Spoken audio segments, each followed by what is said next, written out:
Hey, welcome to the Ethics Experts. If it's your first time joining us, welcome. And if you're a returning subscriber, hey, bestie. Hope you have an amazing day. You see what happens when you subscribe, you get a bonus greeting on every episode. On this episode, we talked to the one and only Leslie Boles of Revu Healthcare. Leslie is phenomenal. You will absolutely love her. If you don't know her, you should get to know her.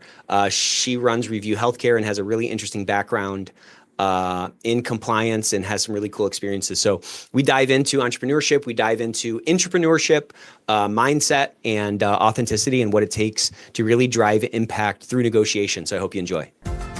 Welcome to the Ethics Experts, where we're elevating ethics and compliance and HR to the strategic level it's supposed to be. The one and only Leslie Boles. What's happening? Nick, I'm so happy to see you. I'm so happy to see you. So happy. How's it going? It's going good. It's going good. It's so good to see you. Your whole story has been so inspiring. I've been watching, stalking your page, seeing how you're doing. I'm so happy to see you. Thank you so much. Thank you so much. Yeah, it's a new lease on life, a new perspective here for me, you know what I mean? Yeah, I'm sure. I said as soon as I saw it, I'm like, man, God has a plan for his life. He doesn't even know. I better get moving here, you know what I mean? Whatever it is. So what's been going on with you? It's been a while since we talked. I know, just busy, learning and growing and learning. Just been busy, just doing a lot more. I plan on doing a lot more speaking this year and just getting out there. We ask for this. Every time I think about how busy we are, I always have to remind myself that I prayed for this. So We are here. We're in the middle of it. Yeah. Be careful what you pray for, because you just might get it, You absolutely might get it. So that's where we are. But it's been good. Life is good. I can't complain. I'm going to be doing more traveling this year. I go to the UK in another week. I'm excited about that. I'll be in London and Paris for my best friend's 40th. Oh, but then there's it's a whole lot of us that are turning 40 this year. We're all 85 babies, so I gotcha. A lot of traveling. Yeah, my brother's turning 40 as well, and so the midlife crisis is in full effect. I see him looking at. I saw some Just for Men in his Amazon cart. You know what I mean? Looking at Corvettes. Yes, your body does change. I keep telling people I don't know what it is, but I do feel like something different is happening to me. So. It's crazy. So, what are you going to be speaking about this year? Well, I'm speaking at ACCA on recent enforcement activity. That's I geek out. I've always geeked out over what everyone has done wrong and sort of breaking it down and analyzing it and presenting it in a fun, entertaining way on, how you can learn from those. So I'm speaking specifically on recent enforcement activities. I think I should know this, but I think I have an afternoon session. I'm solo dolo, and so it'll be good. It'll be good. All right. Well, if you know what? I'm not going to be able to make it to HCCA this year because it's booked at the same time as Compliance Week. So we have to do a divide and conquer. So I think my brother's coming. So I will make sure that he is at your session with a sign or something to cheer you on, Yes. Yes. I saw him in Chicago with Mel for the Waud conference. Yes. I did see him there. Right. Yep. What were you speaking about at that conference? We spoke about, it was almost like a game that we did where we spoke about, they gave us, Rob Stone gave us just a bunch of different questions to give our perspectives on. Some of them were I forgot what show was modeled. PTI or something, right? Or pardon my interruption or something. Part of my interruption, that's what it is. And so there was some controversial, so some around DEI, some around privacy, compliance serving as legal and compliance, or should compliance report to legal, that sort of thing. Was it spicy or was it very kind of like a flat pop?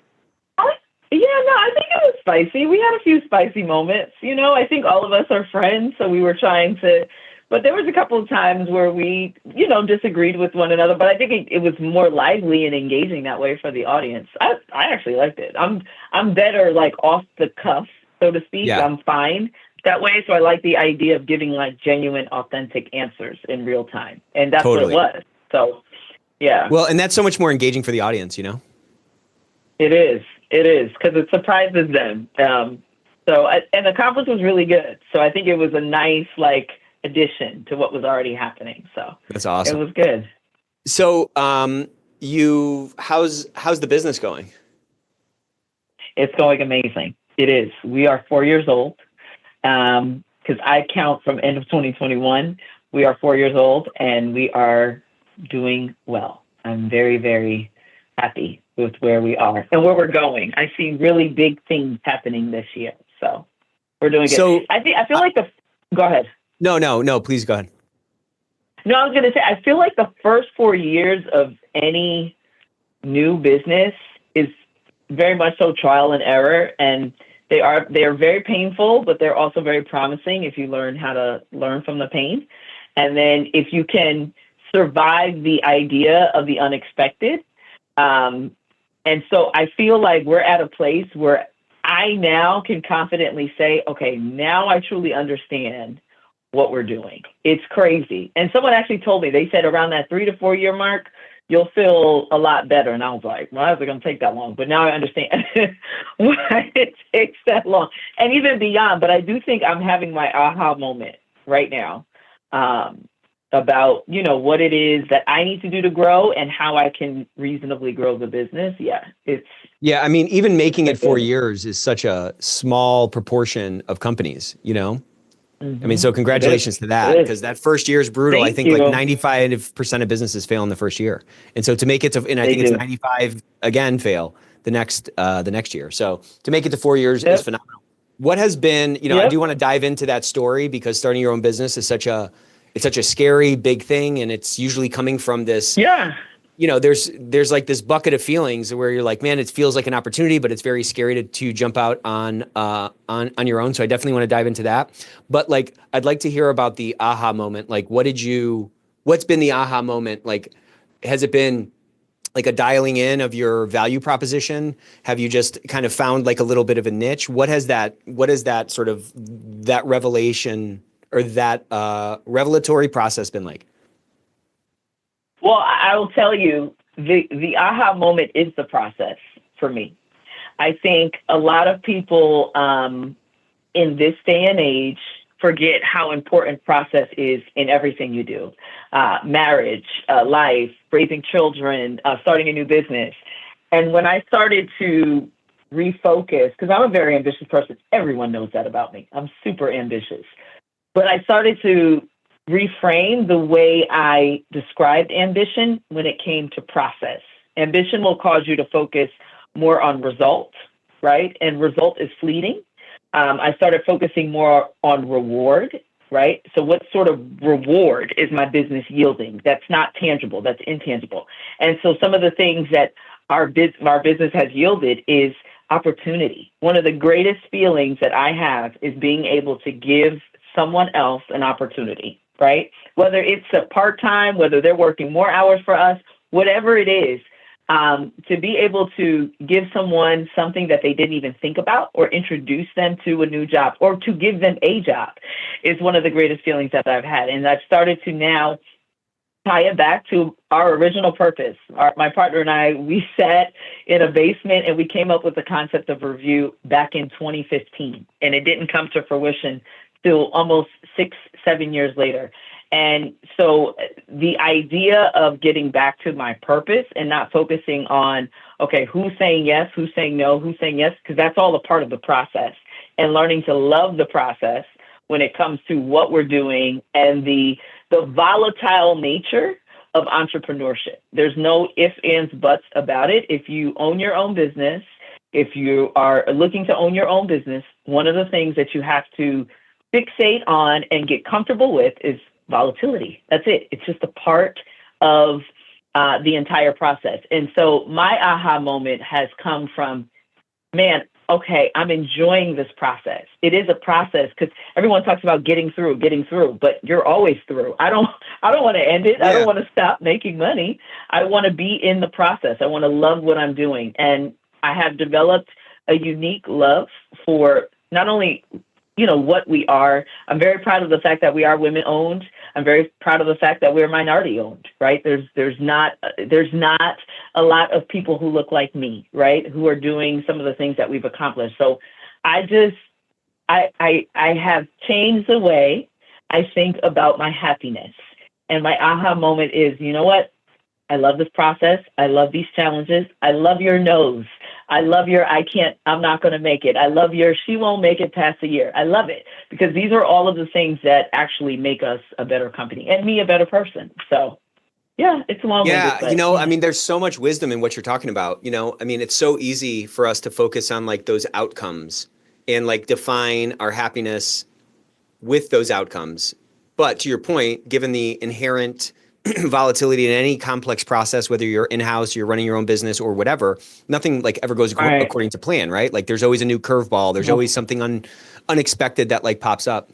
And so if you do it the other way and you're focused on those outcomes, then you're kind of like living and dying by whether the ball went in the hoop that day instead of just like loving dribbling down the court, And I was thinking, as you were talking about that, like, these guys who have like woodworking shops, like these for some reason I fall into like these various like rabbit holes on like TikTok or like YouTube. And I'm just like watching guys make tables, you know what I'm saying? Like, I don't have any woodworking tools, but like the name of that game is not, oh, cool, I just built a chair. They enjoy being in the shop. They enjoy sanding it down. They enjoy that actual process. And to your point, if you can fall in love with that process, then you can fall in love with the inputs, which is what you can control, your mindset, the things you're doing every day, your mentality, all that, your attitude. And then the chairs will kind of make themselves. The chairs will kind of spit out of the woodworking shop kind of on their own. And you're not living and dying by all those things. There's so much wisdom in that.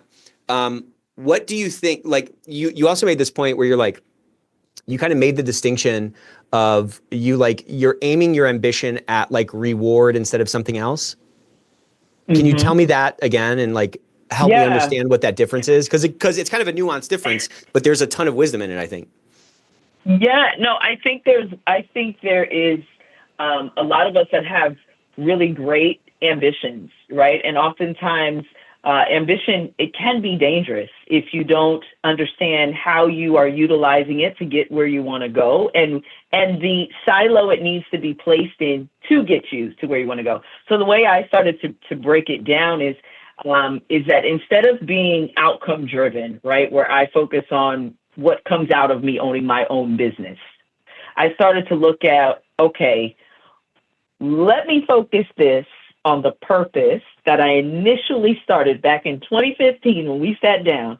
What was the number one reason that we wanted to start the business? Okay, the first thing that we thought about is we wanted to showcase to women who look like me, right, but also women in general, that we do have a place in the ownership arena. We do, right? Mm-hmm. Yeah, we need to be there. And then I also wanted to help improve my community and whoever I could help. That was my initial thought process. I want to help someone get a job. I want to help someone have a better quality of life. I want to help introduce someone who's never thought about compliance or coding or CDI to this by way of my platform. I want to do that for someone else. And so what I started to do was to remember all of those whys and not the whats. I started to remember the why. And the why helped me to rejuvenate. It helped me to renew. Sometimes your spirit gets broken sometimes because of how many times you face rejection, because of how many times you face, even from people that you love and care about. They're like, I have no idea what you're doing here. I don't want anything to do with it. I'm praying for you. And you're like, well, wait a minute. You're supposed to support me. You need to learn how to redirect my ambition. So instead of putting all of my ambition on, okay, outcome, and then I'm happy. No, let me go back to purpose.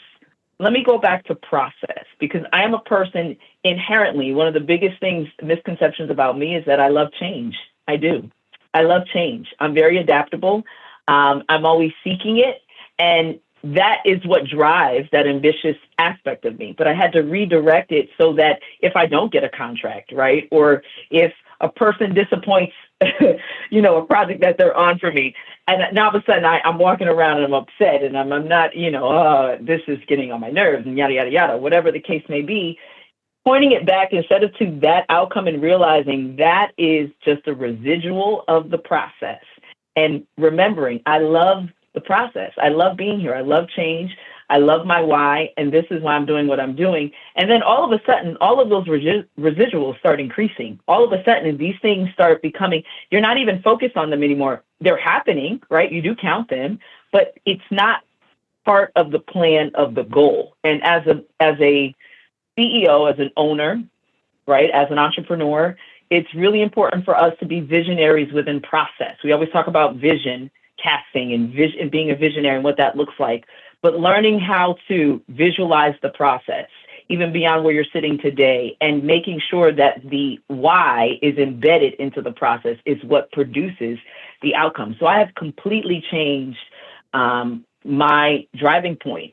And I think it's just made me a better person. The people that work with me and work for me, they love being around me. They even like say, hey, remember your why. Remember you said that.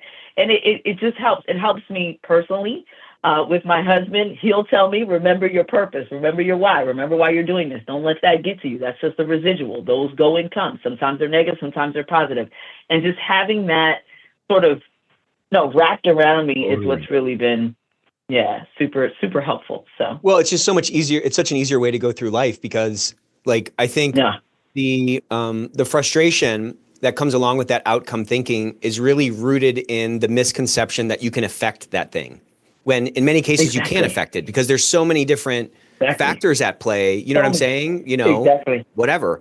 Exactly. But if you can focus on the thing that you can control, to your point, the inputs, the attitude, keeping your eye on that why, well, then the harvest is going to kind of take care of itself, But what's interesting is it's so, you could have journaled for 3 days. You could have gone and gotten an Airbnb in the mountains and just journaled for 3 days about your why at some point.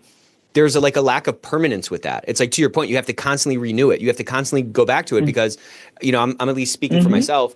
I feel like, on the one hand, I have a very clear picture of my why, but if I'm not reminding myself of that all the time, then it's so easy to get caught up in the frustrations of that contract that you miss or something not going to plan. Like, we will inadvertently, it seems like as human beings, we'll inadvertently our eyes will inadvertently go to that outcome. And we start focusing on that outcome and you're living and dying by that. And you get commission breath or whatever the equivalent is for whatever you're trying to do, where you're really trying to push I'm trying to push my agenda onto you. And I'm trying to here, eat this food, and they don't want to eat it, But again, just getting back to that why is so, I was talking to a buddy about this. I had that accident and I had such a change in my perspective. And then here I am a few months later and it's like that perspective, it's not like it's just always there. It's not like my lenses are all new and, they're always clean. It's like I have to take those glasses off and clean them over and over again every single day because it's, life is stressful. We as human beings are constantly projecting into the future and we're trying to predict the future and we have anxiety about worst case scenarios and all those kinds of things. When to your point, we have to be in the moment, we have to be in the now, and we have to be focusing on the things that we can actually control and not wasting those mental RAM cycles on, whether it's going to rain today. I have no influence over that, Exactly. Exactly. And I think doing that has helped me so much. A lot of folks since we've started have asked to come and be mentored by me, which I think is amazing, right? I think it's great that somebody thinks I'm doing such a great job that they want to be mentored by me. It's an honor, but I always ask them whenever they say, what is your why? And if you can't tell me your why, then you shouldn't be doing it, because I have learned in this, entrepreneurship, whoever goes into it, it should be bigger than you. And if it's not, correct, if all of the goals and the outcomes are surrounding you, then that's your first problem, right? And you need to go back to the drawing board before you even start, because why is always embedded. Your why should be bigger than you, right? It's easier to go back to when it is bigger than you and to be purposeful about it. And what I would say to anyone, I think the hardest thing or it's not hard, right? One thing a piece of advice that I would give to someone in healthcare who's thinking about going in and starting your own consulting firm is that the best thing I could have done is start it when we did, because consulting is people, it's humans, right? A human could make or break your business simply because of what they say or how they say it. And I think one of the best things that I didn't even realize that I was planning it this way, was gain experience, right? Today's society will tell you, get out there. They're telling, a lot of the younger generation, get out there, start your own business. But there's something so valuable about experience, because everything that we've encountered, I can trace it back to something that happened to me when I was working in the hospital, something that happened to me when I was working in PE, something that someone told me. And I think that has given me the confidence to know that I can keep going. If I had never experienced that thing, sometimes that can be a huge barrier. And so one of the other areas that I always ask people to evaluate is, do you feel you have enough experience? What does experience look like for you? Because that's huge in consulting for any field. I have insurance to ensure that, just in case something happens, it costs this much to fix. And so it's really, really important for people to evaluate their why, their experience, and whether it's something reasonably or feasibly that you can actually do within your life. I had a very long conversation with my husband, which is my now husband, before we started the firm or kicked it off. And we talked about like the strains first that it would cause. And some of them we missed, right? They were even greater strains that it costs on us. But I also encourage people to do that. How is it going to impact your family, your children, your spouse? If you don't have those things, how about your immediate family or whoever you're close to? These are really valuable conversations to have. And I'm just really grateful for my journey, right? I'm grateful because it's my own, it's unique.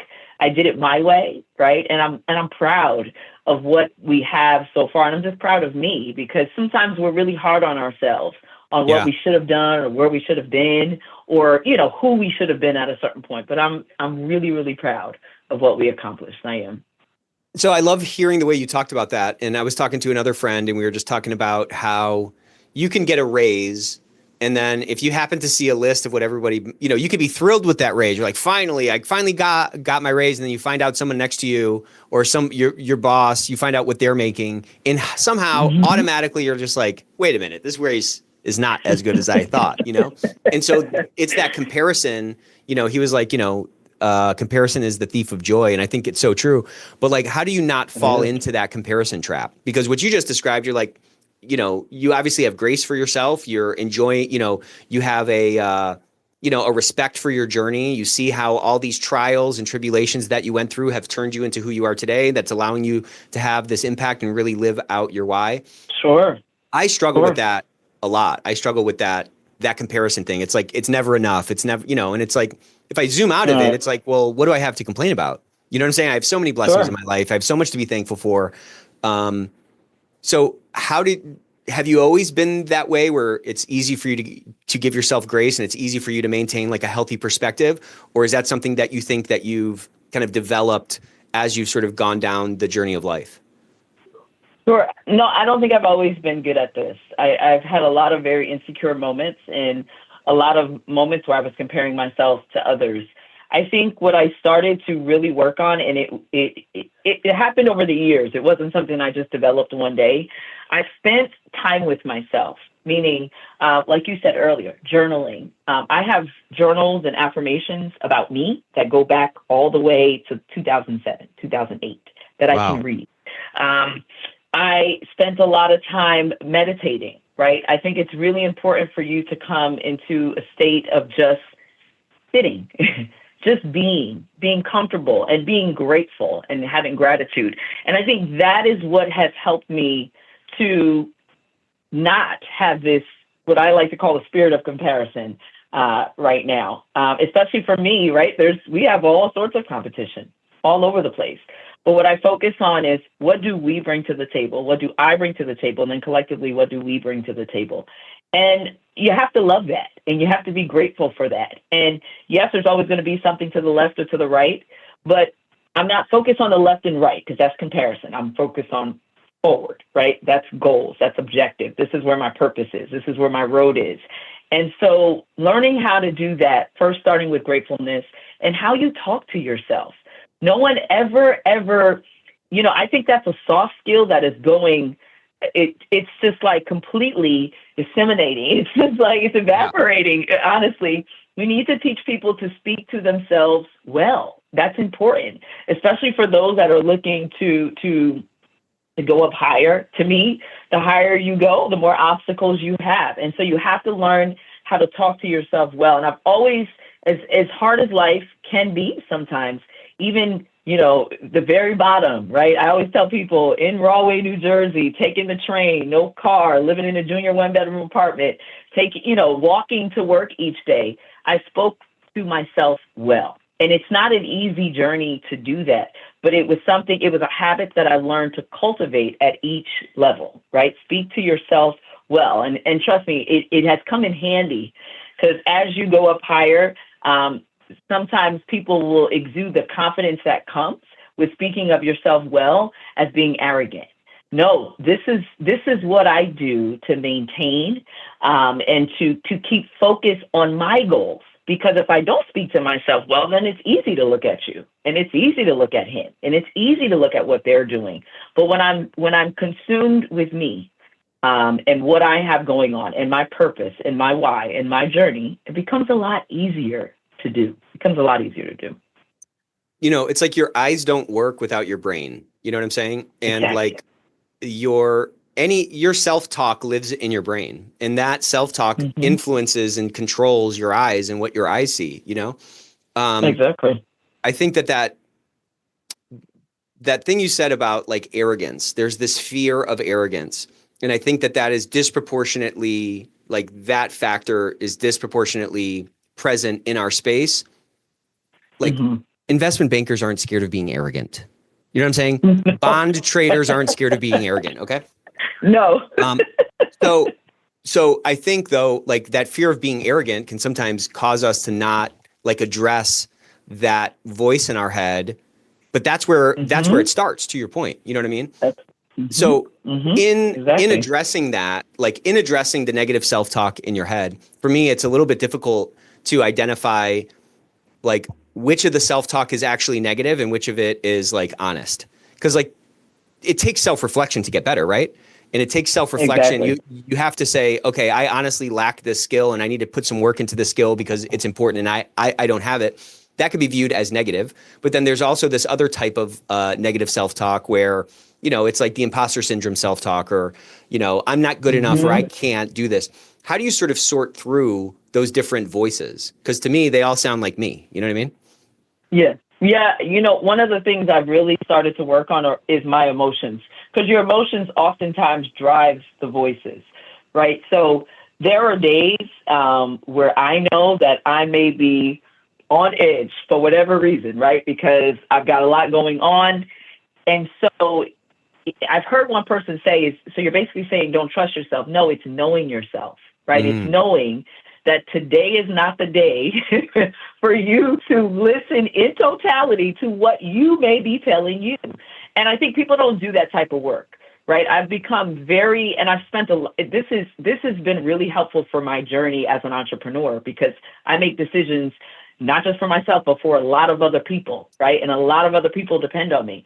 And so I have spent a lot of time beyond what I normally do. And I thought I was doing a great job in getting to know who I am, right? And what I observed about me is that my emotions drove my thoughts, right? And so it was really, really important for me to evaluate my emotions, whatever they are, and we all have them. But I think oftentimes we miss the opportunity to see how they affect our decision-making in a major way.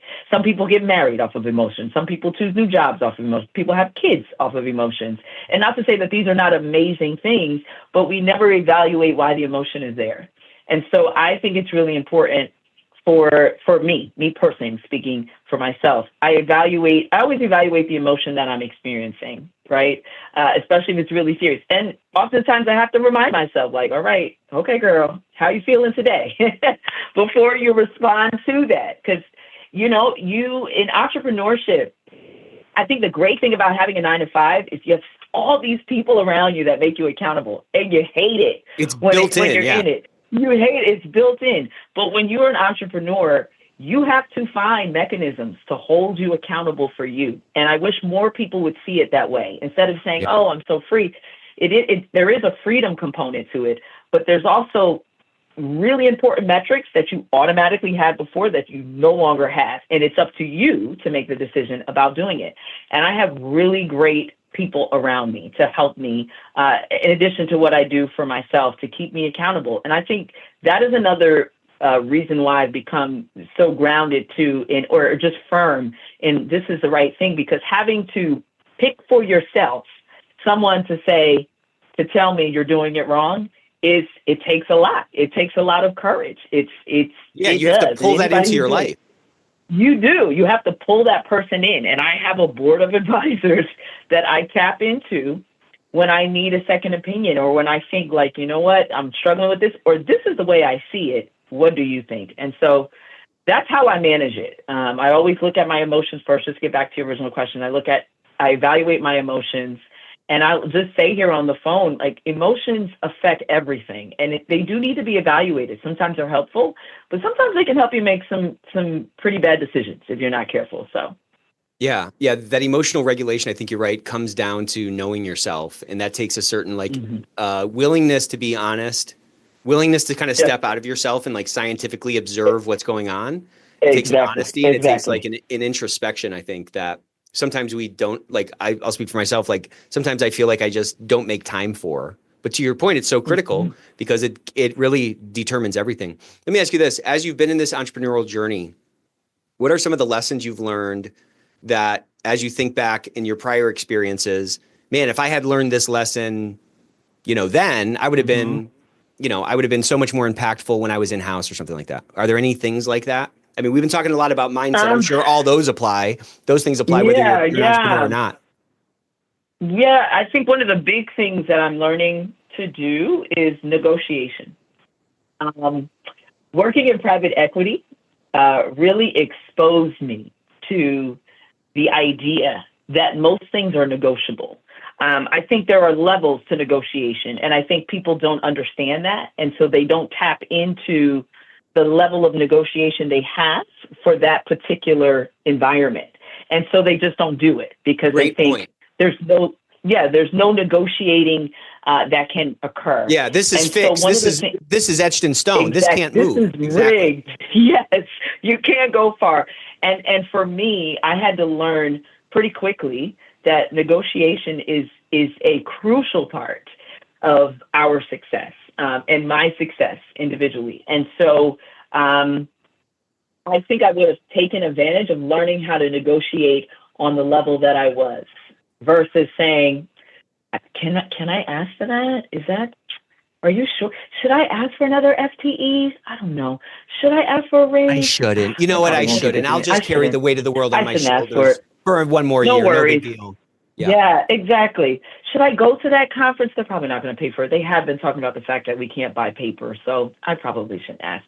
And so I that was one of the areas when you get knee deep into contracts and you have to learn how to. I recently told someone one of the biggest home runs for me was not money.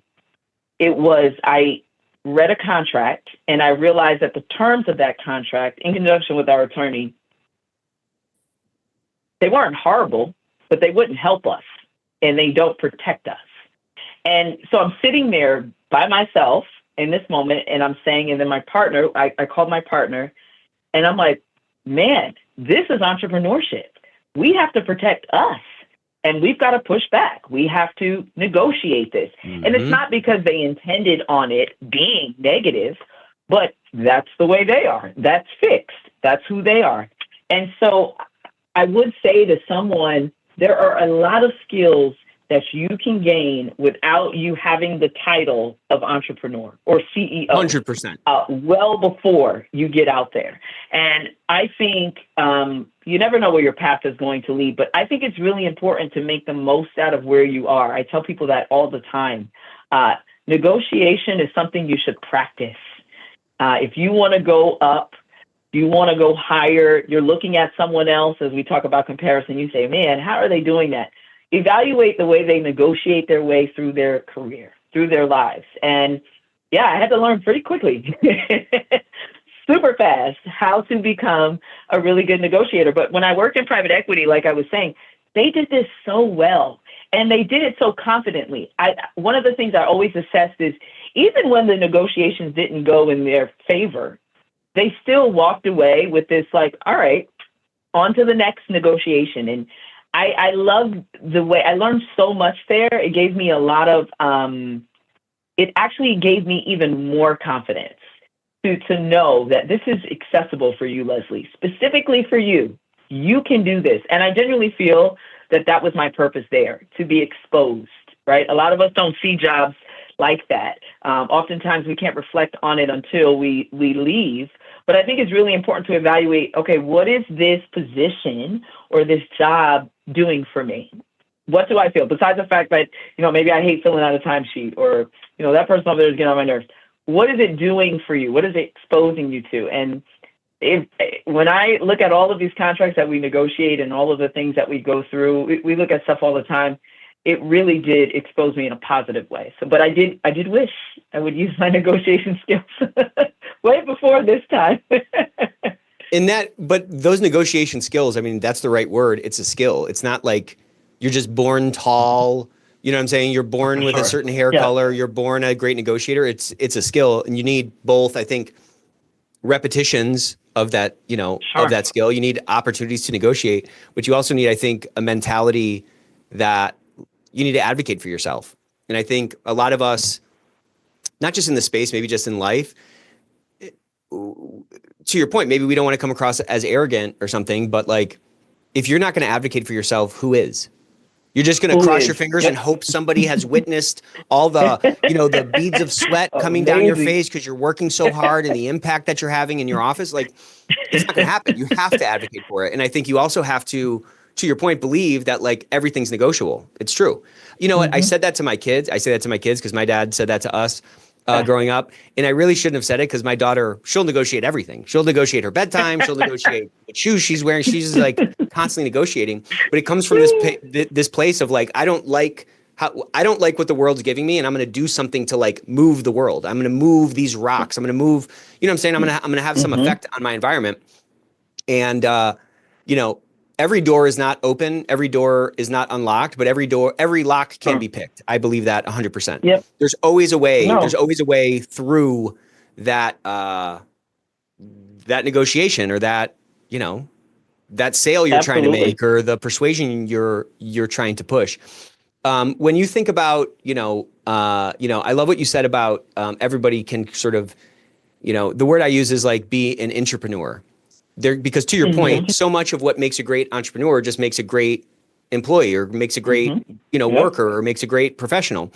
But it's interesting how there's this sort of separation between, entrepreneurs and everyone else. And it's like the intensity of entrepreneurship, I think, causes us to get calloused. Maybe that's the wrong word. It causes us to build muscle, and causes us to like get up this sort of self-advocacy or high agency curve faster. And I think, to your point, there are certain sort of inherent like security blankets when you're working in a company that you don't have, when you're working on your own. How would you encourage somebody who's maybe feeling a little bit stuck, or maybe has lost vision of their why, or lost vision of what their current role is like feeding them with? Because look, every experience, to your point, you can look back over your career and see, oh, look, that taught me this, and this taught me that, which is great and fine. Even better, though, if you can recognize the value in the midst of those things. So what would you tell somebody who's feeling like a little bit stuck, or who started to like absorb that like cost center mentality because they're just told that from all their peers all the time? Oh, we're a cost center. The stuff I do doesn't matter, blah, blah, blah. What would you tell them to like spark that motivation or that enthusiasm in them to like really turn up the dial on that entrepreneurialism? Yeah, I would say authenticity. I think the greatest challenge that people have is they when it comes to that, I call it a Build-A-Bear mentality, right? This is the way we do things. This is it. This is the box, and you stay in it. Authenticity gets lost in that, right? But there is a way to still bring your authentic self to that box. Most people don't see it that way. It's just like negotiating, like we were talking about. They say, oh, they told me this is what the box looks like. They told me that I can only open it at 12 o'clock and close it back at 1. This is what they told me. But they didn't say you can't open it with a snap or a squirrel. They didn't say that you can't be your best version of yourself. And I think that people have to remember who they are and what they want to accomplish. Yes, structure and all of that is extremely important. I think what is more important, though, is if you lose yourself within that structure, right? If you forget who you are, and forgetting who you are is not just staying at a job for years, because I've seen people stay at a job, be their authentic selves, and have amazing careers simply because they didn't forget who they are. How does this job serve my purpose? How does this position serve my purpose? What can I gain from this? And I will say, this is not to toot my own horn, but toot. This is something that I did throughout my entire career. Is I was grateful for every level that I was on. I always had a next level, right? But I always was evaluating how this level was going to prepare me for that, right? While still remembering, okay, girl, this is exactly what you want to achieve, but you need to work on your public speaking, right? Or so ask for some opportunities to speak up in a meeting. You need to work on your writing skills. So ask for a little mentoring with your report writing. And I think people don't see that as being their authentic self, but asking for help, asking for direction on the level within that level. There's nothing wrong with that. You don't have to go to the next level in order to gain an understanding or be your authentic self, because you're still going to have limits. I have limits now as an entrepreneur, very much so. I think I'm even more accountable for self because of my owning my own business and wanting to maintain my reputation. That's really, really important for me. So there's a lot of limits around me, but I think people have to, I think everyone, including myself, you have to remember who you are and what you want. How can my environment serve it? We only think about it in the opposite direction. How can I serve my environment? But your environment should be serving you. And you should learn what that looks like for you within the confines of not being, because a lot of times people associate that with being rebellious, right? That's not being rebellious. That's not. It's actually being true to yourself. And we have to stop using these words in that manner. And I think there's a clear differentiation between growth in one level, right, and you just bucking against the rules. I've seen people who just want to buck. They're not happy anywhere. You could give them the best job on earth. They're still not going to be happy. They can have millions of dollars. They're still not going to be happy. This doesn't apply to them. I'm talking about people who truly want to grow. So in growth, I think evaluating why you don't have the posture of serving the environment serving you, rather, instead of you always serving the environment. Yeah, because to your point, like there's something to pull from every experience. And I found that, you know, maybe it's like a question of like vision for your own career, or vision, you know, the way you described it, you said, cool, I'm good, I'm happy, I'm content and thankful for the level that I'm at, but my eyes are on that next level. I think if you don't have your eyes on a next move, if you don't know what next lily pad you're trying to jump to, then it's really hard to not get caught up in the mundane that comes along with that job. And it's hard, it becomes harder to find like the value or the opportunities for growth in that current, on that current lily pad that you're on, you know what I mean?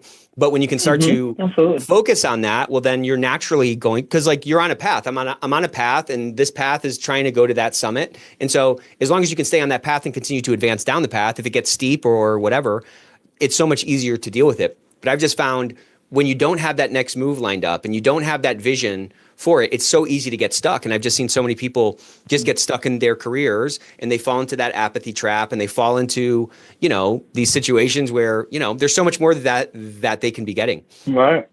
I just wonder why, I don't know, maybe it's just like mindset, maybe it's vision, maybe it's, you know, focusing on our why and knowing ourselves, authenticity, all those things. But it's so interesting how, you know, I mean, I'm sure you've seen it in people that, you know, where at one point you knew them and they were just full of like enthusiasm and energy. And like, you know, we have that when we first get into a job. On day one, when you take that job, you're like, oh man, I'm going to come and I'm going to roll my sleeves up, man, and I'm going to change the world. And then 2 years later, you're like, freaking, I can't get anything done around here, you know? Yep. Well, one of the things too that I've also learned from that is because I've practiced it with the folks that work, you know, with us and for us at Revu. It's as a leader, it's my responsibility to serve the people that work for us. I'm a servant to them. leaders sometimes don't look at it like that. They want to be, they want to be the one in charge. There's so many benefits to looking at yourself as a servant, because I have learned to adjust or move people into a position that makes sense, that serve their purpose, right? Sometimes people will apply for jobs that have nothing to do. They're not good at it. They just need a job. Maybe they need money. Maybe they need, maybe they're bored. Maybe they need whatever it is. I think it's my responsibility to help them identify, all right, you're here. You're amazing. I see some amazing skills, but let's use them for this. And I think leaders, it's really important for leaders today, people who are in positions of influence, who can provide access, who can give exposure for you and mentor, for you and sponsor. Let me add that. For you to do more than just lead, right? You need to assess, am I really serving the people that work for me? Am I serving the team? Could we be doing better if I help them to see that your skills are great? Let's put them here. This is why it's not working here. Or let me give you this book. Or let me introduce you to this person. Or let me give you this opportunity. I think that's really important. And I think it's good to have balance with that. But I also think we're more on the disciplinary side versus the serving side. And we need to balance it. There needs to be a nice balance between the two. And I have found that evaluating even the way I do that has helped people sort of walk into their purpose even more. I recently had someone say to me, this is my jam. I love doing this. And I'm like, I'm so happy you do, because it shows. You can see the purpose that comes out of her from doing this task. And it's helping us to be a better company. So it serves a larger purpose in serving others. And I live and die by that when it comes to leadership. Back in the day before Apple Watches, when they had the old watches that they would like wind up, when people would get off the train, they would look at the big clock at the train station, and they would set their watch to that clock so that they wouldn't miss the train home at the end of the day. And like, that's what you are. That's what any leader is. They're that big clock. People are setting their watch to you. And I think when you have that sort of servant's posture, it's so much easier, if you're authentic or you have that servant's posture or you're kind of purpose driven, it's so much easier for people to say, oh, okay, cool. That's safe to do here. And I can start to exude those same kind of qualities.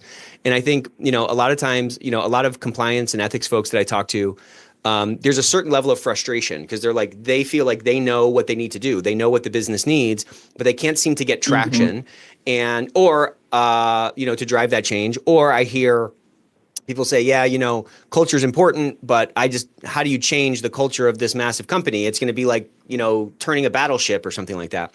And I think we often lose sight of the impact that we can have locally and how much more powerful that can be. Like, you can do that with your team, whether you have 5 people or 2 people or 20 people, like you can be that, it sounds trite, but like you can be the change that you want to see in your company, or you can be that change that you want to see in the world. And what I found is that it's very easy to ignite those flames in people, because I think we all want those flames to be, firing, you know what I'm saying?